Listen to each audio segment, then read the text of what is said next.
What is up, everyone? I hope you're having a fantastic afternoon. Mitch Harper, Michelle Bodkin with a new edition of the Rival Insiders here on KSLSports.com, the KSL Sports Facebook, YouTube, and Twitter pages. We're all over the place here. And if you're watching live or if you're listening to the traditional format on podcasts, we appreciate you as well. But the live streamers, you can chime in, weigh in with your comments as we break down week 3 or preview week 3, look back on week 2 and get a look at college football around the nation. Michelle, we're kind of getting into the grind of this now. The football season, we're neck deep into it. We're learning a lot about these teams. It's kind of a fun part of the year when we start to hit those routines. Yeah, it's been interesting, seeing how this team has kind of come together. I think they're still trying to figure out the defensive end of the ball a little bit, but all in all, I feel like Utah is much further ahead than they were last year. And to be perfectly honest, most teams do need to take, a few weeks, no matter how good they are, to really just kind of get into that groove, really understand, what it is they're going to be doing all season long. But I feel like Utah's in a good place. They've got a lot of questions, I think, kind of answered. And now it's just about, slowly working to improve some of those things that still need some improving. Utah defeated Southern Utah 73-7, and BYU took down Baylor in a double overtime thriller, 26-20. And from that win, BYU soared up the rankings to number 12. The Utes, she slid a little bit. I think maybe a byproduct was because of Florida losing. It would be my read on that. Utes dropped to 14 this week. The BYU Baylor game was pretty crazy. I'm not going to lie, Michelle. That was quite the atmosphere. Big 12 after dark, maybe a little bit, but it was a lot of fun. The atmosphere was, very intense, and people were excited. And BYU jumps out to a 2-0 start on the season. And, that was a physical football game. I think that the first couple of weeks, both of these teams have played some high-level, big-time games that have put themselves on the national spotlight. And it's been nice for the local teams to have those big of stages early in the season. Yeah, no, a lot of fun. I know that you and I kind of privately talked about, I think the day after that BYU game, it was giving me Utah, Florida vibes a little bit. Obviously, the outcome was a little bit different. The home team, well, I guess technically the home team won for the Utah, Florida game. But as far as state of Utah home team, that team did not win. But just really great, entertaining games. Again, a lot of national attention. People were paying attention and kind of seeing, what we got going on here in the state of Utah. And the fact of the matter is, I think we have two very, very good football teams here. And, we'll eventually see exactly how good they are, but off to a good start. And I'm excited, for some of the bigger games for Utah to kind of roll in here and to see where BYU goes, obviously, this week with Oregon. We've got two good FBS teams, really good. We've got one disastrous FBS team in Utah State, who's an absolute dumpster fire. We got a good FBS team. Weber State, we'll give a quick shout out to the fighting Jay Hills up in Ogden. Quite the win for them, taking down Utah State. First, I think FBS win in about 30-something years for Weber State. But now we're looking ahead to week 3, and you can follow, of course, all the action from both of us on Twitter, social media, Instagram, Bodkin KSL Sports on Twitter, Mitch_Harper for me, and then at KSL Sports on all the other social mediums. Big week coming up, I think, for both teams. Mm-hmm. We'll start off with Utah, and then we'll get to the BYU one, which is one of the few top 25 tilts in college football this week. Utah, number 14, Utah takes on San Diego State, 8 o'clock kick at Rice-Eccles Stadium. Revenge has got to be on the mind, Michelle, with the Aztecs being one of the teams that handed Utah a loss last season. Yeah. Oh, I certainly think so. I think Utah feels like, they are a much better team than what presented, last year. And it's such an interesting thing because San Diego State was really probably a big turning point in the season for Utah. They finally pulled the trigger. They put Cam in over Charlie Brewer. And I mean, that game looked like it was absolutely, kaput. It just didn't feel like there was any way Utah would come back, dig themselves out. And almost instantly, Cam Rising just gives them a little bit of juice. And they start catching up, and then they tie it, and then they go through the triple overtime thing, and that's just not at all what I was expecting that game to turn into last year. Like I said, it really felt like such a lost cause, and it didn't seem like one player in particular could make that big of a difference. But again, there is just something about Cam Rising that really resonates with this team, and they can kind of make the impossible possible. So I think, though, Cam came out and said yesterday, and Dalton Kincaid came out and said yesterday, bottom line, it was still a loss. There wasn't a moral victory there for them. So I think they're going to really want to go out and prove that they are the better team. And what better way than a night game at Rice-Eccles Stadium? San Diego State appears to be, a team that had a little bit of a flash in the pan. They brought back Brady Hoke as the head coach. He got them to some great highs last year, getting the Mountain West title game. I think they won 12 games a season ago, including that victory over Utah. But it feels like they're kind of taking a step back a little bit this year. Utah comes in as a 3-touchdown favorite against the former Mountain West rival. And once again, the Aztecs are completely one-dimensional. They're fourth nationally in rushing offense, but they're a non-starter when it comes to passing the football, 129th nationally in passing the football. That, to me, just screams that plays into the hand of what Utah, their strengths, stopping the run. I know there was some struggles at times against Florida, but at the end of the day, against a group of 5 team, this should play into the strengths of the Utes, I would think. Yeah, I agree. And, it's kind of, again, Utah's schedule is very favorable from the standpoint that, they really got to see where they were at against Florida, for good or bad. And to be honest, I think it was for the best, right? It was a close loss, opening game, chaotic situation. A lot of really good teams would have some issues, perhaps in that game. So I don't think there's any shame as long as you learn from those situations. They had, a game against Southern Utah. You expect that team to win, but it's really a game that you can go in and focus on fundamentals and really kind of cleaning up some of those things that cost you that Florida game. And now, of course, you're taking a little bit more of a step up in competition with San Diego State, and can kind of, again, just test where you're at a little bit more. The competition gets a little bit harder, but you still have to continue to focus on those little fundamental things that you need in order to be a better football team. So it's kind of just a nice tune-up game before they get into Pac-12 play next week. Yeah, because next week they've got Arizona State on the road. Arizona State's taken a step back, but that seems like Tempe's always caused at times some issues for the Utes in the Pac-12 era. And Oregon State is proving to be a very solid team this year. And then UCLA. That October is a tough stretch for Utah's schedule. It's really shaping up to be a gauntlet of a stretch for the Utes in Pac-12 play.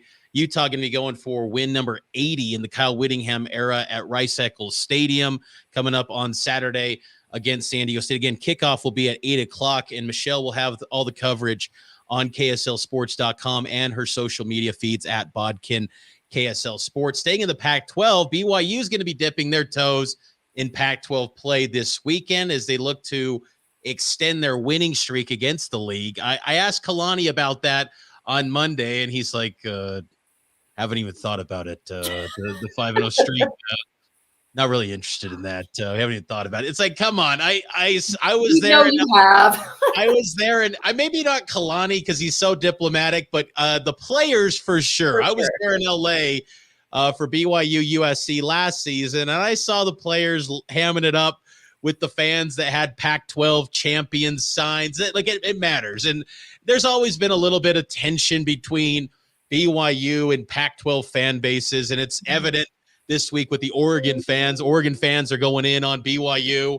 More of the religion side, and you want to keep that kind of out of it. But hey, it's part of what comes with BYU rolling into town. And BYU and Oregon, though, one of the top games in the college football slate this weekend, week 3, number 12 BYU versus number 25 Oregon. Kickoffs at 1:30 on Fox, and not FS1, it's Network Fox. Pregame will start on KSL News Radio live from Eugene. I'll get it going at 10 a.m. from Autzen Stadium. But this is a huge game for BYU. Michelle, I think BYU, if they win this one, we might be talking about BYU going out of the first month of the season as an undefeated team because it eases up in the next 2 weeks. So this is a massive game for BYU. Yeah, I mean, it's another really big test. It's a really great opportunity for BYU to further establish that they are perhaps one of the top teams in the country this season. And some interest, there's some interest there because honestly, I don't know how good Oregon is this year. They got absolutely rolled by the number 3 team in the country. And let's be honest here, like I don't think any of us expected Oregon to win that game. However, I expected them to put up more of a fight than they put up, and they didn't. They were incapable of doing that. And then, of course, they went in last week, played, a similar type team to Southern Utah and absolutely rolled them. So how good is Oregon? How are they going to match up with BYU? I feel like we have a better idea of where BYU's at than we do Oregon. I think BYU is a very solid team. They're going to want to get some of their players back. Not having Puka Nacua and Gunnar Romney, I think, limits their offense, even though they did find another young new receiver that looks very promising. You just want all your weapons available to you. And especially for a game like what's coming up with Oregon, because you're dealing with a very, very talented team. The question is, can they put it together and put together a good product? Oregon's lost 4 of their last 5 games against FBS teams, and 2 of those quite well. The losses to Utah in the Pac-12 championship and in Salt Lake, where Utah absolutely obliterated Oregon. And that's the thing that makes me kind of pause a little bit with the Ducks is that their talent, their recruiting numbers, the metrics there from a recruiting perspective, they're one of the most talented football teams in America, 7th in the 24/7 sports team talent rankings. They've got 5 5-star recruits, 42 4-stars, and by comparison, BYU's 107th nationally when it comes to team talent. But I think BYU collectively has a maybe better program right now as far as simply the identity and the chemistry, just kind of more intel about what Kalani Sitake has done. We don't know much on Dan Lanning yet, but the last few times Oregon has taken the field against anyone that's somewhat with a pulse. There you go. They've gotten worked. So, yeah. But I do think this is a game that Oregon will play a lot better than what they showed against Oregon. BYU by no means is Georgia. I think BYU would struggle against Georgia. I think everyone in college football would struggle against the Bulldogs this year with the type of talent that they have. I just think that there's some matchup potential concerns there for BYU. I know Oregon's a little bit nicked up at the wide receiver spot. BYU's got the ability to play a lot more man press in the secondary, which is going to be something that's, different. Usually you go on the road and BYU's playing 5-7 yards off the line of scrimmage. That's not the case now. They feel like they got the personnel to go right up against the line of scrimmage and be very physical with the talent that Oregon has in this matchup. It is interesting of note, too, this is a one-off game. There will be no return visit to Provo. Oregon's going to be paying BYU $1.1 million to pay this. So that would be, in the words of John Rothstein on the basketball sides, the epitome of brutality. If Oregon's writing a check to BYU and BYU beats them in Autzen. BYU's done it before. They got $1 million payday to go to Nebraska, and they beat the Cornhuskers. So maybe a little bit extra incentive for BYU to cash in a big fat payday and hand the Ducks a loss in the process. I mean, Appalachian State did that last week to Notre Dame, or no, not Notre Dame. That was Texas A&M. So, I mean, why not? Who do you think, circling back to Utah, San Diego State, as we transition into the picks, Utah, San Diego State, final score prediction, or maybe just how do you see the game plan? What's your prediction? I think Utah's still very, very upset about dropping that game against Florida. I could see that being a huge motivating factor kind of through the rest of the season. And, God help whoever comes across their path. It really could be that type of thing. I still want to see a little bit more from their defense. And hopefully San Diego State can provide at least a little bit more of a challenge just to make sure that some of those issues are addressed. I still think Utah probably wins this game handily. I'm not really entirely sure how I feel about a score at the moment, but I wouldn't be shocked if it's, like a 30-point game. I wouldn't be shocked if Utah maybe gets even up into the 50s. Yeah, this is a game that Utah should blow out San Diego State. I think offensively, Utah needs to be completely dominant in this game. I think they will. I think they roll over San Diego State because I think Brady Hoke and that program are going to bottom out the way that they've handled the Matt Ariza thing and the situation with the sexual assault case, walking out of a press conference. It's just not a good look at San Diego State right now. I don't think that program is in a good place at the moment. I think Utah rolls convincingly. BYU and Oregon, again, kickoff at 1:30. Pregame starts at 10 a.m. on KSL News Radio, live from Eugene. What say you on that game? I suspect that one's going to be closer. Again, I don't know what to make of this Ducks team. I have no idea what they're going to roll out against BYU. I'm confident that BYU is a good team. Like I have no qualms about that. I think they're good, and I think they're good enough to beat Oregon. I just don't know if Oregon's good enough to beat BYU. Again, the potential's there. They have the talent and all that kind of stuff. But as we've seen like a bajillion times before, talent doesn't necessarily equate to wins. So I just don't know where Oregon stands. I think this is going to be a great test. I kind of think it's like I said, whoever wins it is going to be a close game, probably 3 points, maybe 10 points at most. I think that honestly, right now, I'm picking Oregon to win this game. I think that and it's not because of, I think it's going to be down to the wire. I think BYU is going to have a chance to win it late. I just think Oregon will get up for this game. And when their talent gets up for a game, I just think that they've got better overall talent. And I think that I don't think BYU's sleeping on them. I think BYU fans a little bit are sleeping on Oregon because they're looking at Georgia and thinking, lost by 46. Oregon is a joke. I disagree with that. I think Autzen too can get pretty rowdy. Not a sellout yet. Nowhere close to it. In fact, they had kind of a poor showing last week against Eastern Washington, but I think they'll show up well. BYU will have a nice contingent too. I think the Ducks pull it off here. I predicted Oregon to beat BYU in the preseason. I'll stick with it now. I think I kind of get enamored with the star rankings. Like Noah Sewell, M. Morris, who chimes in on the YouTube feed, writes, BYU and Utah need to be keeping guys like Siaki Ika and Noah Sewell here in Utah. I agree. Yeah. Noah Sewell, former Orem High star.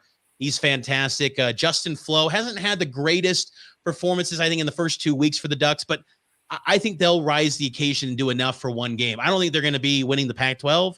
I wouldn't be surprised if they're just kind of an 8-4 team, but I think on this one day, they kind of rise the occasion. I think what makes me pause a little bit, though, typical weak BYU guy, M. Morris say, I'm not a typical weak BYU guy. I'm saying BYU loses in this one. That's what I'm saying. That's just what BYU has the better quarterback. Bo Nix is not good at Oregon, but I think the overall collection of talent at Oregon is better. And like I saw last year, BYU play USC. USC had a decent collection of talent. Not great, decent. They went blow for blow with BYU, who was banged up, I know. But BYU was a 10-win football team, and it took a down-to-the-wire finish. I've seen this play out many a times. Now, BYU, if they go in there and go and win in Autzen, you're setting the table. You're going to be undefeated going to Notre Dame. There's a lot on the line. BYU could be a top 10 team and be really a fast climber in the rankings if they win this one. But I'll say Oregon by a smidge in Autzen. We got to get to our week 3 picks. College football has been crazy this season. Week 2 was nuts, a bunch of upsets. We each went 5-3 on our picks last week, in large part because of some of the upsets. But I think we'll do better this week. We'll start it off with, let's go down to the SEC. We'll start off with the number 1 team, number 1 Georgia at South Carolina. Who you got? You know what? Right now, to me, Georgia is the best team in the country. They just look flawless. They play a flawless game. I don't think South Carolina can pull off an upset. Yeah, Spencer Rattler, at some point, we got to say, how big of a bust is he? Like, he might just be damaged goods. I'm going to go with Georgia as well. Number 6, Oklahoma at Nebraska. Scott Frost gone from the Cornhuskers. Does that give them a little bit of a boost. We sometimes see that with interim coaches. It kind of leads an inspired group that's beaten up a little bit. They hung tight with Oklahoma last year. Can they do it this time?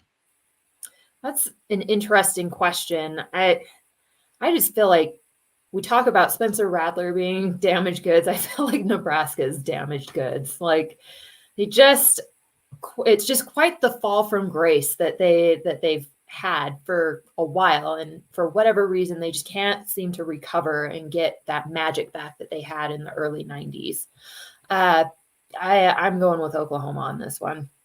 This is my upset pick. I'm going. I think Nebraska's offense actually looked really good last week against Georgia Southern. Their defense has been putrid. They hung tough with Oklahoma last year. I think Oklahoma, I don't think they're going to win the Big 12 this year. I'm going with the Cornhuskers to kind of play inspired, a little bit of motivation for the interim coach. I'm going with Nebraska to break through and pull off an upset. That would be, if the interim coach wins this one, might have the inside track at winning the job if they get this victory, but I'm calling for the Huskers to get it in Lincoln, an upset. Number 22, Penn State at Auburn. Last year's game at State College, PA, was incredible atmosphere, a wide out. It was amazing, down to the wire finish. Penn State feels like the better team, but it's always tough to go down to the plains in the SEC. Penn State, Auburn, who you got? You know what? I think I will pick this one as a potential upset. I think Auburn can maybe take out Penn State, especially at home. I like that. I'm going to go Penn State, but I feel like I don't feel comfortable with it because I don't like their quarterback, Sean Clifford. I mean, a 6-year quarterback sounds nice on the surface, but it also means he's a guy that hasn't been good enough to garner any attention from pro scouts. They got a young freshman quarterback who probably should be the starter. I'll say Penn State close, though, just because I feel like the toxic nature around Brian Harsin and Auburn, I don't feel like that guy will ever have any success, but we shall see. Number 13, Miami. At number 24, Texas A&M. A&M is railing after that shocking loss to App State. Miami was in a bit of a battle last week against Southern. Who you got in this one? You know what? I don't trust Miami's head coach, and I just lost his name. He was with the Ducks last year, and obviously yes, thank you. I just don't trust Cristobal as a coach. I think he's a great talent evaluator. I think he can find great talent. I don't think he can coach that talent, worth anything. So I don't think Miami's going to get it done. I think Texas A&M is going to be pretty mad and embarrassed about that loss last week, and I think they're going to take it out on Miami. I like that pick. I will go Miami, though. I think that Miami, I just think that the quarterback issues at Texas A&M are a real problem. Haynes King, I'm shocked that Jimbo Fisher is having these issues at QB because he was once deemed the quarterback whisperer back in his days at Florida State, molding Jameis Winston. Those days are long gone. I'm going to go with Miami, Tyler Van Dyke to go into College Station. If Texas A&M loses a second game in 3 weeks, and you're wondering all those boosters that pay all that money for these recruits, you think that there's not much of an ROI suddenly when you're completely eliminated from the playoff immediately in week 3. We'll go into the Pac-12 now, and I'll start off with this one. Fresno State at number 7 USC. Fresno State's got a good offense, but number 7 USC has been explosive on offense. They go into the Palo Alto last week and put up more than 40 points. I think USC rolls. I've been high on them all along. I think they're only going to continue to get better. I think USC wins big. I have some questions about USC's defense. I'm not convinced about them. However, I do think overall they're just better than Fresno. I like what Fresno does. I think they play a really tough brand of football. I just think USC's offense will eventually wear them down, and USC will come away with that win. Cal at 0-2 Notre Dame. Can Justin Wilcox get a big win for the Cal program that just feels like they don't have a pulse? They just don't feel alive out there, out in the Bay Area. Can Cal rise up and garner some headlines with a win over the winless Irish? They've played tough the last couple of weeks. I've been impressed, and that's kind of been their MO the last little bit. They play tough. They just come up short. I don't think they're going to beat Notre Dame. I'm picking Notre Dame in this, but I can see this game being closer than maybe most people would think. I'll say Cal, because I think Notre Dame's now breaking in a new quarterback. Tyler Buckner's out for 4 months. I think Marcus Freeman was a bad hire. I think it was a lot of emotion. Like, we got to maintain the recruiting class. They could have got Luke Fickell. He would have been a much better hire. You wouldn't be 0-2 right now if you had Luke Fickell. I think Cal makes this even worse situation for Notre Dame. Give me Cal. I think they break through. I don't trust Cal.